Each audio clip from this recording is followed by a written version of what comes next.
Hello, everybody. Our lesson today is about multiplying decimals. Remember, topic 4 is all about multiplication, but multiplying decimals.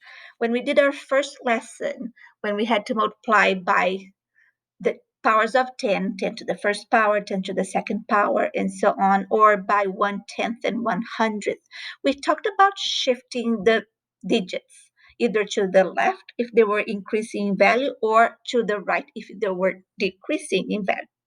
However, some of you had trouble with that strategy. So I'm going to go over the strategy we worked on Friday, and it seemed like most of you got that strategy. So you can still do the same thing.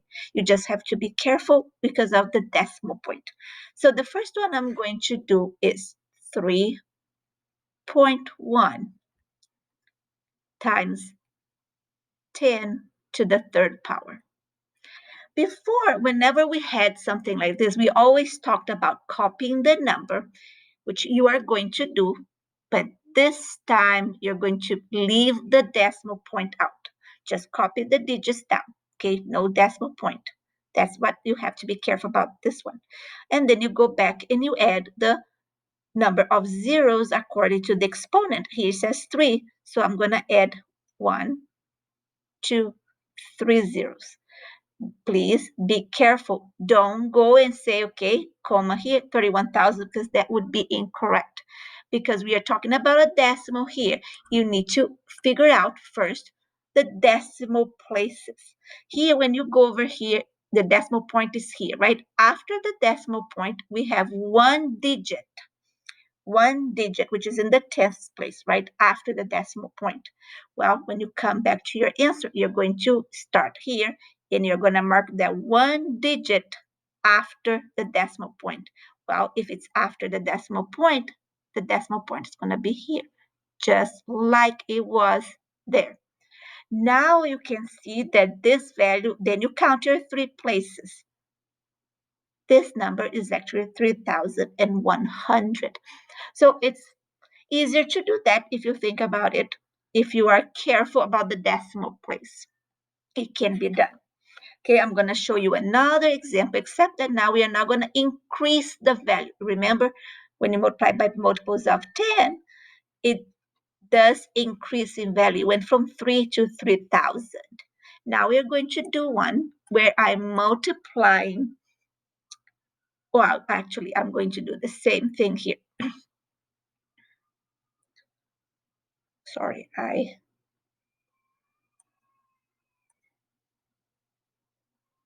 did not write the correct number. So 0.62 thousandths times 10 to the second power. We are going to do the same thing. I'm going to copy this number. I can copy everything the way it is, okay, without the decimal point. Look back here. The exponent tells me how many zeros I'm going to add to my number. So it's 2 zeros. So I'm adding 1, 2. Now, remember, we have to go back and check on the places after the decimal point. When you look over here, we have the decimal point is here. We have 1, 2, 3 digits after the decimal point. That tells me in your answer, you're also going to have 1, 2, 3 digits after the decimal point. So obviously, when you look at this, this is 6 and 2/10 or 200 thousandths. If you want, you can rewrite this. You don't need these zeros now. You can have your 6, the decimal point, and the 2. Whether you have those 2 zeros or not, it's the same. You can also write it like this, which is still the same. And you can also write it like this. Remember, these just make them equivalent. They're equal. Okay, but again, there's nothing wrong with adding the zeros, but you have to be careful. You have to go back to the decimal number and look at those decimal places, the digits after the decimal point, and come back and add it to your answer. Okay, all right, we are going to try a different one now. Let me go to my next.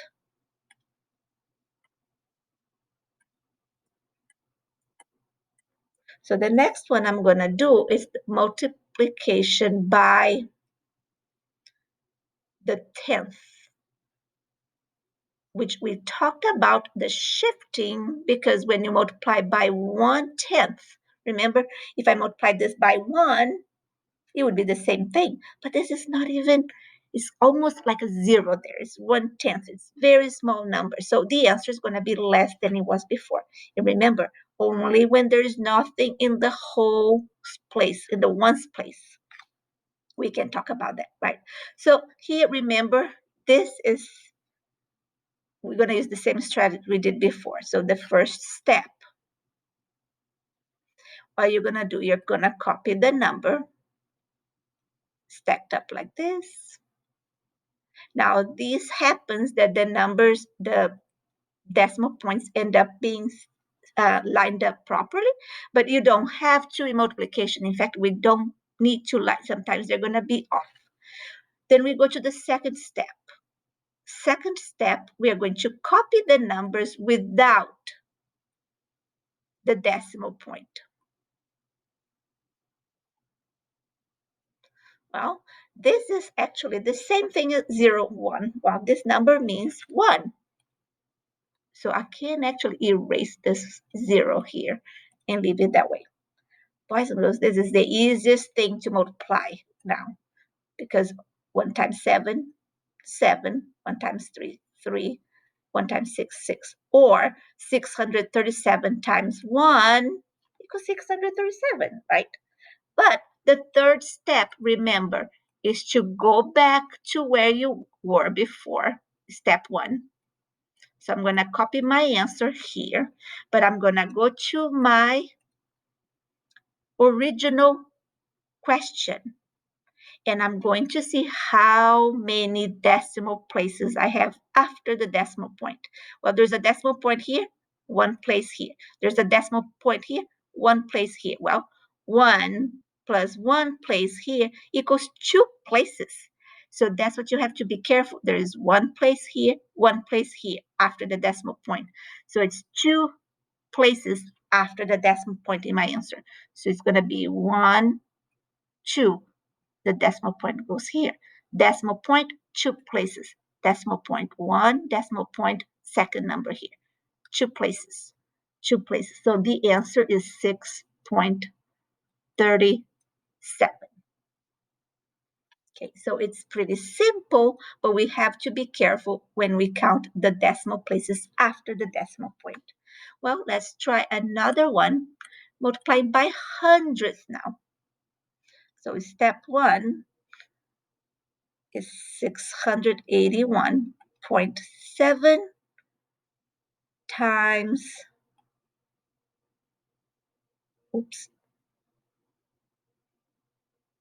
Now you can see my decimal points are not stacked, right? Because in multiplication, they don't need to be, only for adding and subtracting. I did say that a lot here. Copy the numbers without the decimal point. Here, obviously, if I copy this, this is the same thing as 1. So I'm going to erase these 2 zeros to make it easier. And I'm going to multiply. Now, do I have to multiply one by one? You can, but if I look at this number without the decimal point, it's almost like 6,817 times 1, you would get the same answer, right? Because you multiply by 1, or you can do 1 times 7, 7, 1 times 1, 1, 1 times 8, 8, 1 times 6, 6. There you go. Now you have to go back, put your number like this, and go back to your original question. And let's see how many decimal points I have, or decimal numbers I have after the decimal point. Okay, so on this one, decimal point is here. I have 1 digit here. And then look at the bottom one. Decimal point is here. 1 here, 1 here. So there are 2 numbers here, and there's 1 number here. So there are 3 places after the decimal point in your answer. So you start here, 1, 2, 3. The decimal point is here. See, 1, 2, 3 digits after the decimal point. Excuse me. And here you had 1, 2, 3. 1, 2, 3. So your final answer is 6.817. Okay, let's try one couple more. All right, the next one I'm going to try is just multiplying a whole number, but again, multiplying by a decimal. And we're going to follow the same strategy. So we have step 1, stack the numbers like this. Remember, this can also be, you can add this number 6 times, right? 12 10th, 12 hundredth, plus 12 hundredth, plus 12 hundredth. You can do it 6 times. But it can take time and you can make some errors there. Second step, we copy it without the decimal point.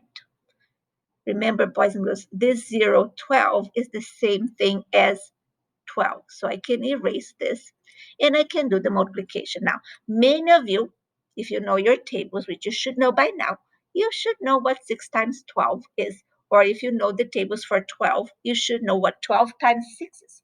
But we are going to do the math. Okay, so 6 times 2 is 12. 1 goes over here. 6 times 1, 6 plus 1, 7. Yes, 6 times 12 equals 72. If you also feel like you need to do the box, you can. You can put 6 here. And the 12 is 10 and 2. There's nothing wrong with that. But we need to start practicing our tables, okay? Step 3, remember the answer, if it's only 6 I have and I'm multiplied by 1200, that number is going to be very small. Because 6 times 1 whole, if I had 1 whole here, it would be 6. So obviously my answer cannot be 72. Okay, so you need to go back to your original number here, and let's see how many decimal places I have after the decimal point. So here's the decimal point. I have 1, 2. There's no decimal point, nothing after the decimal point here. So 2 places. So here, 1, 2. So the decimal point has to be here. Now, can you leave your answer like that? You can. I always like to put a 0 for the wholes, for the ones place. Okay, so the answer would be 72 hundredths. Okay, so again, all we have to do is go back and add the decimal places to your answer. Now, in this case, when I counted 2, there was nothing before here. Well, that is the ones place. So you put a 0 there. Okay, let's try one more.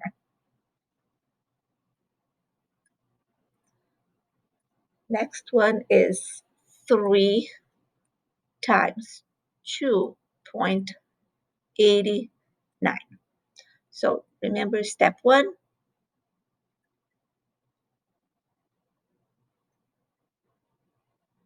Step 2. Now, you can go ahead from here and go straight to step 2, which is copying without the decimal point. Okay, by the end of this topic, hopefully you will not be doing all 3 steps. You're going to do multiply this and then count your decimal places after the decimal point. But I still want to make it broken down like that step by step so you get familiar with it. So I'm going to copy the number without the decimal point. Okay, here, do you want to do the box? Please, if you still feel like you need to do the box on one side, it would be 3. Here would be this number here, which would be 280 and 9. You can go ahead and do that. You would still get the same answer, okay? I'm going to do this standard algorithm because it's only 1 digit, so it is not that challenging. So 3 times, you remember, we multiply the bottom digit or bottom number by all digits at the top. So I'm going to start with 3 times 9 is 27. So you put 7 here, carry over the 2. 3 times 8 is 24 plus these 2 equals 26. And then 2 goes up there. You multiply first, 3 times 2, 6 plus 2 equals 8. Okay, so copy the answer here. It's 867. But remember, we have to go back and figure out where that decimal point goes. So let's go to the first one, or even look up here. You can. Here, there is a decimal place here. Of course, after the ones, there's always a decimal place, but there is no digit after it. There's no number after the decimal point. However, here we have 1, 2 after the decimal point.